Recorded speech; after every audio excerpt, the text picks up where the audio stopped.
I'm back. Hello ladies and gentlemen, welcome back to another video, and we are here on Tony Hawk's Pro Skater 1 and 2. For those who are not aware, Tony Hawk's Pro Skater 1 and 2 is a bundle of the first two Tony Hawk Pro Skater games that got remastered from the ground up, that released back in 2020 for the PS4, Xbox One, and PC, and then later released for the PlayStation 5 and Xbox Series S and X. I ended up starting out by playing on the PS4 version when it released back in September of 2020, and eventually I was able to transfer my progress and upgrade to the PS5 version, so I figured, you know what, why don't I come back to this game just to remind myself of how much I enjoyed it back then. Yeah, I played the heck out of this game. I still have 100% progress on my current skater. Let's try Warehouse, since it's the classic.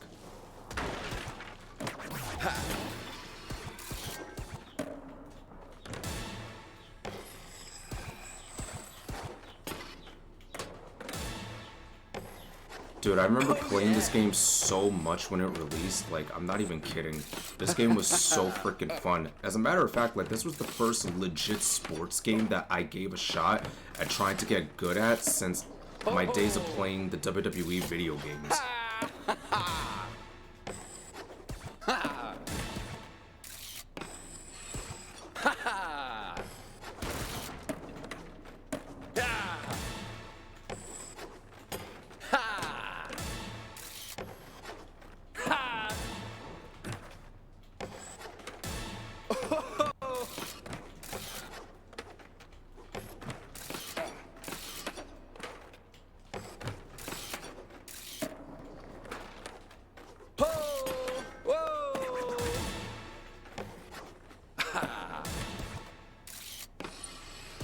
Yeah! Oh yeah! Oh my god, I thought I was gonna fall right there.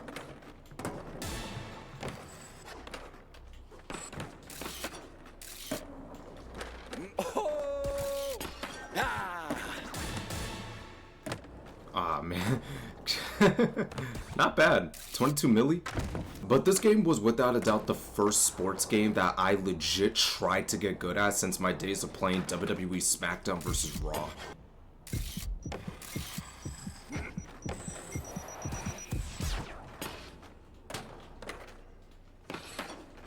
Yeah! Yeah! Yeah!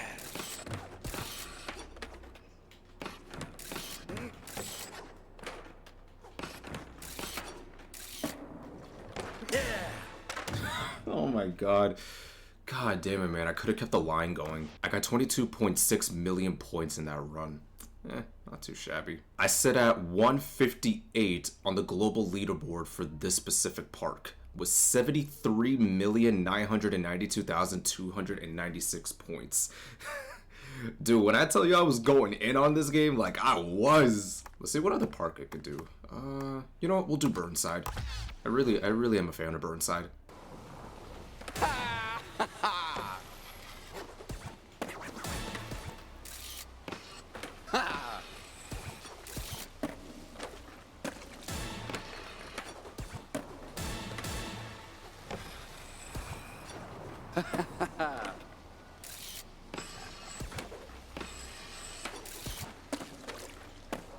I remember growing up when I was a kid, my first time playing Tony Hawk's Pro Skater was when I played Tony Hawk's Pro Skater 2. It was a PlayStation 1 copy that I played on the PS2. I only played it for like a little bit, but I didn't bother to really try to get good at it because my brother, he had a copy of this game that he borrowed off of a friend, so that's why I wasn't able to spend much time playing it in an attempt to get good at that game. But that was the first and only time I ever like played Tony Hawk's Pro Skater. That was the first and only time that I ever got a glimpse as to what it was. But then when I saw that these games were getting remastered, 1 and 2 specifically, I figured, you know what? Why don't I give this a shot? Because I think these games would be pretty damn fun to play, and it would give me something different to experiment with. Oh yeah! And after spending so many hours playing these games, I can honestly say that I do not regret that decision. I really didn't.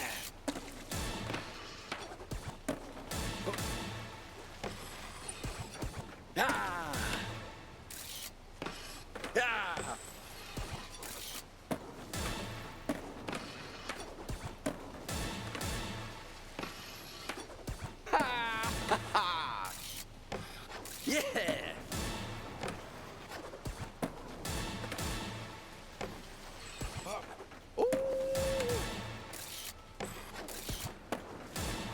Whoa.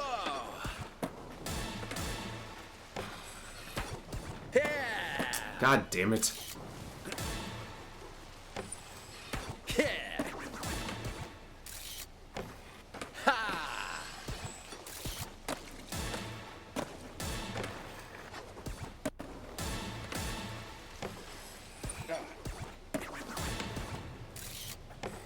Yeah. Oh, man. Oh. Ha. Oh yeah.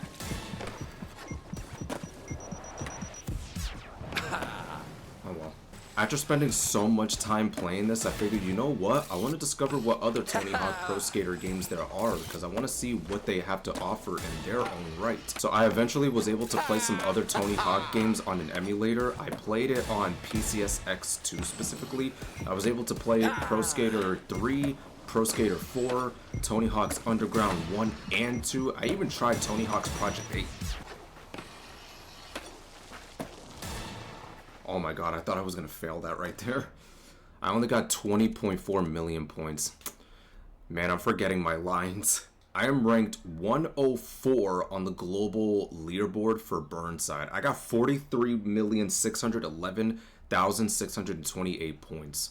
Dude, I remember Burnside was like my main park that I had the highest score on, but it turns out I changed that. I ended up changing that. Now, this is the map where I achieved my highest score, Marseille.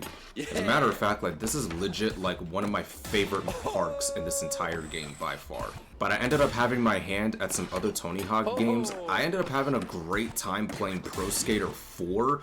Dude, that game was so freaking fun. Like, the level of detail and the amount of activities, but also the variety and objectives that you get to do in each park that you played on was just freaking amazing. I was so amazed by how much detail there was in those games back then. Now on this park, I rank 36 on the global leaderboard, and I ended up getting 86,930,200 points. However, that's not entirely accurate, as the time that I played this, I think I was playing in offline mode. I'm not too sure, but I know that's not accurate to be exact. I'll show you guys my stats later so that way you'll know what I'm talking about. And it wasn't long until I ended up playing the Tony Hawk's Underground sub-series. I got to play Tony Hawk's Underground 1 and 2. And my goodness, man, those games got even better once I played them. What amazed me the most about the Tony Hawk's Underground sub-series specifically was not just the level of detail that there was in each park, but it was the variety and objectives that you will get to do within each park.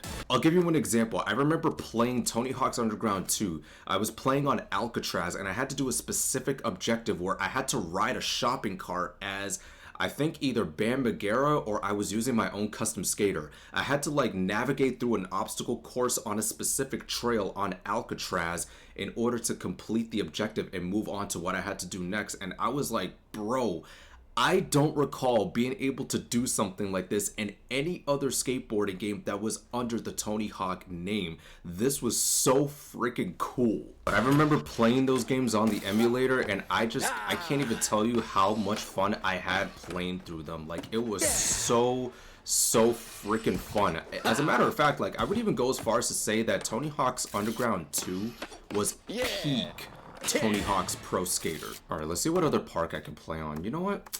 We'll do Hangar. Also, if the gameplay audio ends up being out of sync in the recording, I don't know why OBS does that. I really have to look into that to see what causes it.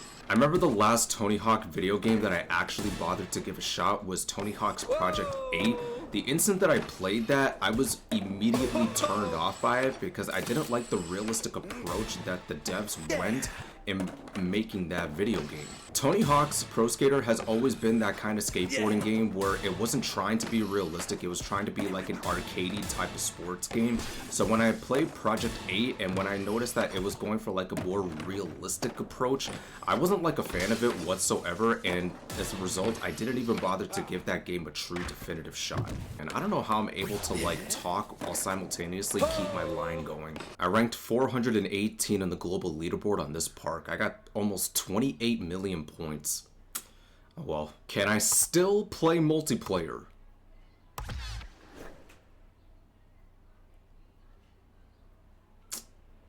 God damn it, man. It still does this? They never bothered to fix this? Dude, I remember back then I was able to play multiplayer no problem. Like, I wouldn't have to, like, wait to get into a lobby, especially when I know that there are still people playing multiplayer on this game, but unfortunately, this still exists. I did spend a lot of my time playing multiplayer on this game, just trying to get good and just trying to be as good as some of the other players that are so damn good in their own right. If you want a good idea as to how much I played this game, I'll show you. I have 769 out of 820 challenges completed. I was almost done. Getting these challenges completed. The only ones that I didn't do were the veteran challenges. A lot of these challenges catered toward Create a Park and multiplayer, and here are my stats. The highest score that I ever got was 89,886,469 without mods. My highest combo was 53,843,826. My fastest speedrun was 51.5 seconds, and that was on Warehouse. I have 813 hours and 54 minutes played on this game. I had to check Google, so basically I have about 33 hours played on this game. But since I'm on the verge of reaching 814 hours played, I pretty much have almost 34 days played on this game. I'm in the top 100 in the global leaderboards for the Jams playlist on multiplayer. I ended up getting 5,025 wins. And as far as the competitive playlists go, I ranked 2,503 with only 52 wins in the competitive playlist. Not even gonna lie, some of the parks that a lot of players created when they were on this game, some of them looked really good. I'm not gonna lie, some people really put in the work. Somebody even recreated Kona from Tony Hawk's Pro Skater 4. Oh, I loved that park. Somebody even recreated Los Angeles from Tony Hawk's Pro Skater 3. I really liked that one too. And somebody even recreated Shipment as a skate park on this game. I also do want to mention that this is the only video game that I have uninstalled and reinstalled multiple times. It's just one of those games where I just have like a love and hate relationship with. However, at the end of the day, I just had to come to terms with the fact that I was terrible, I didn't do good enough, therefore I needed to do better. But yeah, guys, that was Tony Hawk's Pro Skater 1 and 2 in 2024. I'm not gonna lie, dude, coming back on this game, like, it does bring back a lot of memories, like putting in hours and hours and hours just trying to get good at it, complete the challenges, and just trying to rank highly in multiplayer. Oh man, I really put in a lot of work on this game, but I also had a lot of fun in the process, even though there were moments where I was so pissed beyond belief. And for anybody that is curious what level I am at, I am level 181 and I have almost $400,000 accumulated from my time playing. But I want to know from you guys, how much did you grind playing Tony Hawk's Pro Skater 1 and 2? Were there any other Tony Hawk games that you played growing up? And if so, what were some of your favorites? Let me know in the comments down below. I want to know what you guys have to say. But anyways, guys, I hope you enjoyed today's video. If you did, you're more than welcome to drop a like on it. And if you enjoyed this type of content, you're more than welcome to hit that subscribe button and that bell notification. But until then, thank you all so much for watching. It's been your boy Discreet, and I'll catch you in the next video.